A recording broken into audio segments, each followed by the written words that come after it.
अध्याय 4 दिव्य ज्ञान। भगवान श्री कृष्ण ने कहा, मैंने इस अमर योग विद्या का उपदेश सूर्यदेव विवस्वान को दिया और विवस्वान ने मनुष्यों के पिता मनु को उपदेश दिया और मनु ने इसका उपदेश इक्ष्वाकु को दिया। आज मेरे द्वारा वही यह प्राचीन योग यानी परमेश्वर के साथ अपने संबंध का विज्ञान तुमसे कहा जा रहा है, क्योंकि तुम मेरे भक्त तथा मित्र हो। अतः तुम इस विज्ञान के दिव्य रहस्य को समझ सकते हो। इस प्रकार यह परम विज्ञान गुरु परंपरा द्वारा प्राप्त किया गया और राज ऋषियों ने इसी विधि से इसे समझा, किंतु कालक्रम में यह परंपरा छिन्न हो गई। अतः यह विज्ञान यथारूप में लुप्त हो गया लगता है।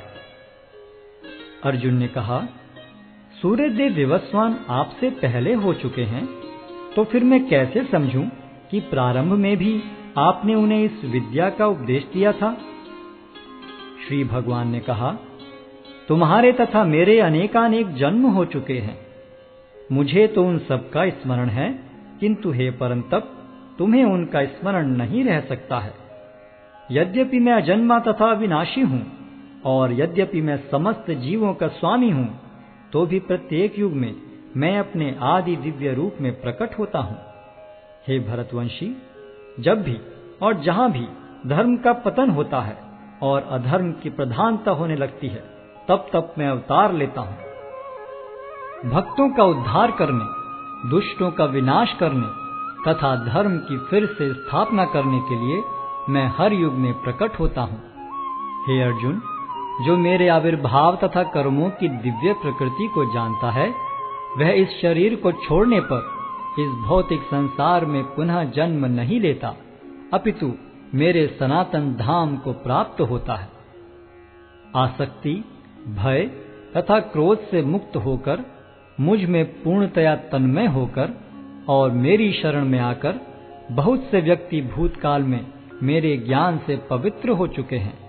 इस प्रकार से उन सबों ने मेरे प्रति दिव्य प्रेम को प्राप्त किया है। जिस भाव से सारे लोग मेरी शरण ग्रहण करते हैं, उसी के अनुरूप मैं उन्हें फल देता हूँ।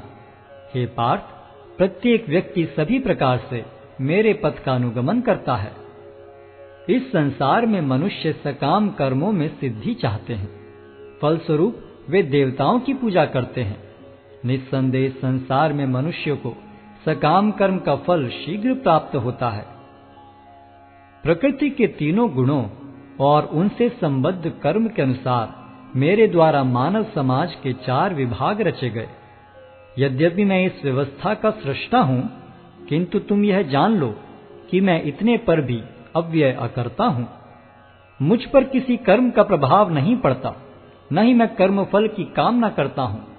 जो मेरे संबंध में इस सत्य को जानता है, वह भी कर्मों के फल के पाश में नहीं बंधता। प्राचीन काल में समस्त मुक्तात्माओं ने मेरी दिव्य प्रकृति को जान करके ही कर्म किया। अतः तुम्हें चाहिए कि उनके पद चिन्हों का अनुसरण करते हुए अपने कर्तव्य का पालन करो। कर्म क्या है और अकर्म क्या है, इसे निश्चित करने में बुद्धिमान व्यक्ति भी मोहग्रस्त हो जाते हैं। अतः मैं तुमको बताऊंगा कि कर्म क्या है, जिसे जानकर तुम सारे अशुभ से मुक्त हो सकोगे। कर्म की बारीकियों को समझना अत्यंत कठिन है। अतः मनुष्य को चाहिए कि वह यह ठीक से जाने कि कर्म क्या है, विकर्म क्या है और अकर्म क्या है। जो मनुष्य कर्म में अकर्म और अकर्म में कर्म देखता है, वह सभी मनुष्यों में बुद्धिमान है और सब प्रकार के कर्मों में प्रवृत्त रहकर भी दिव्य स्थिति में रहता है। जिस व्यक्ति का प्रत्येक प्रयास इंद्रिय तृप्ति की कामना से रहित होता है, उसे पूर्ण ज्ञानी समझा जाता है। उसे ही साधु पुरुष ऐसा करता कहते हैं, जिसने पूर्ण ज्ञान की अग्नि से कर्म फलों को भस्मसात कर दिया है। अपने कर्म फलों की सारी आसक्ति को त्याग कर सदैव संतुष्ट तथा स्वतंत्र रहकर वह सभी प्रकार के कार्यों में व्यस्त रहकर भी कोई सकाम कर्म नहीं करता। ऐसा ज्ञानी पुरुष पूर्ण रूप से संयमित मन तथा बुद्धि से कार्य करता है, अपनी संपत्ति के सारे स्वामित्व को त्याग देता है और केवल शरीर निर्वाह के लिए कर्म करता है। इस तरह कार्य करता हुआ वह पाप रूपी फलों से प्रभावित नहीं होता है। जो स्वतः होने वाले लाभ से संतुष्ट रहता है, जो द्वंद्व से मुक्त है और ईर्ष्या नहीं करता, जो सफलता तथा असफलता दोनों में स्थिर रहता है, वह कर्म करता हुआ भी कभी बंधता नहीं। जो पुरुष प्रकृति के गुणों के प्रति अनासक्त है और जो दिव्य ज्ञान में पूर्णतया स्थित है, उसके सारे कर्म ब्रह्म में लीन हो जाते हैं। जो व्यक्ति कृष्ण भावनामृत में पूर्णतया लीन रहता है, उसे अपने आध्यात्मिक कर्मों के योगदान के कारण अवश्य ही भगवत धाम की प्राप्ति होती है, क्योंकि उसमें हवन आध्यात्मिक होता है और हवि भी आध्यात्मिक होती है। कुछ योगी विभिन्न प्रकार के यज्ञों द्वारा देवताओं की भली भांति पूजा करते हैं और कुछ परब्रह्म रूपी अग्नि में आहुति डालते हैं। इनमें से कुछ विशुद्ध ब्रह्मचारी श्रवणादि क्रियाओं तथा इंद्रियों को मन के नियंत्रण रूपी अग्नि में स्वाहा कर देते हैं, तो दूसरे लोग इंद्रिय विषयों को इंद्रियों की अग्नि में स्वाहा कर देते हैं। दूसरे जो मन तथा इंद्रियों को वश में करके आत्म साक्षात्कार करना चाहते हैं, संपूर्ण इंद्रियों तथा प्राण वायु के कार्यों को संयमित मन रूपी अग्नि में आहुति कर देते हैं। कठोर व्रत अंगीकार करके कुछ लोग अपनी संपत्ति का त्याग करके, कुछ कठिन तपस्या द्वारा, कुछ अष्टांग योग पद्धति के अभ्यास द्वारा अथवा दिव्य ज्ञान में उन्नति करने के लिए वेदों के अध्ययन द्वारा प्रबुद्ध बनते हैं। अन्य लोग भी हैं जो समाधि में रहने के लिए श्वास को रोके रहते हैं। वे अपान में प्राण को और प्राण में अपान को रोकने का अभ्यास करते हैं और अंत में प्राण अपान को रोककर समाधि में रहते हैं। अन्य योगी कम भोजन करके प्राण की प्राण में ही आहुति देते हैं। ये सभी यज्ञ करने वाले यज्ञों का अर्थ जानने के कारण पाप कर्मों से मुक्त हो जाते हैं और यज्ञों के फल रूपी अमृत को चखकर परम दिव्य आकाश की ओर बढ़ते जाते हैं। हे कुरुश्रेष्ठ, जब यज्ञ के बिना मनुष्य इस लोक में या तो इस जीवन में ही सुखपूर्वक नहीं रह सकता, तो फिर अगले जन्म में कैसे रह सकेगा। ये विभिन्न प्रकार के यज्ञ वेद सम्मत हैं और ये सभी विभिन्न प्रकार के कर्मों से उत्पन्न हैं। इन्हें इस रूप में जानने पर तुम मुक्त हो जाओगे। हे परंतप, द्रव्य यज्ञ से ज्ञान यज्ञ श्रेष्ठ है।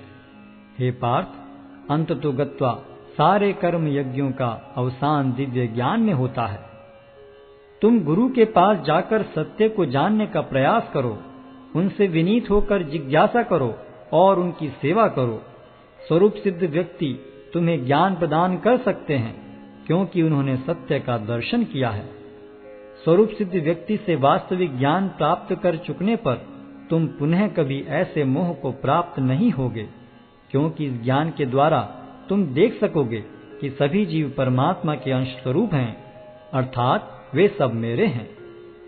यदि तुम्हें समस्त पापियों में भी सर्वाधिक पापी समझा जाए, तो भी तुम दिव्य ज्ञान रूपी नाव में स्थित होकर दुख सागर को पार करने में समर्थ होगे। जैसे प्रज्वलित अग्नि ईंधन को भस्म कर देती है, उसी तरह हे अर्जुन, ज्ञान रूपी अग्नि भौतिक कर्मों के समस्त फलों को जला डालती है। इस संसार में दिव्य ज्ञान के समान कुछ भी उदात्त तथा शुद्ध नहीं है। ऐसा ज्ञान समस्त योग का परिपक्व फल है। जो व्यक्ति भक्ति में सिद्ध हो जाता है, वह यथा समय अपने अंतर में इस ज्ञान का आस्वादन करता है।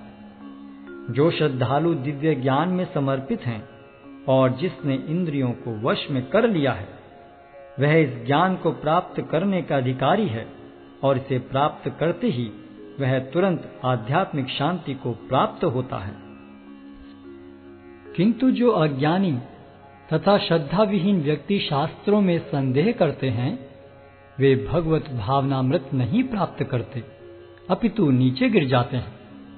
संशयात्मा के लिए न तो इस लोक में न ही परलोक में कोई सुख है। जो व्यक्ति अपने कर्म फलों का परित्याग करते हुए भक्ति करता है और जिसके संशय दिव्य ज्ञान द्वारा विनष्ट हो चुके हैं, वही वास्तव में आत्मपरायण है।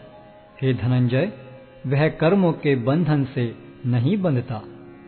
अतएव तुम्हारे हृदय में अज्ञान के कारण जो संशय उठे हैं, उन्हें ज्ञान रूपी शस्त्र से काट डालो।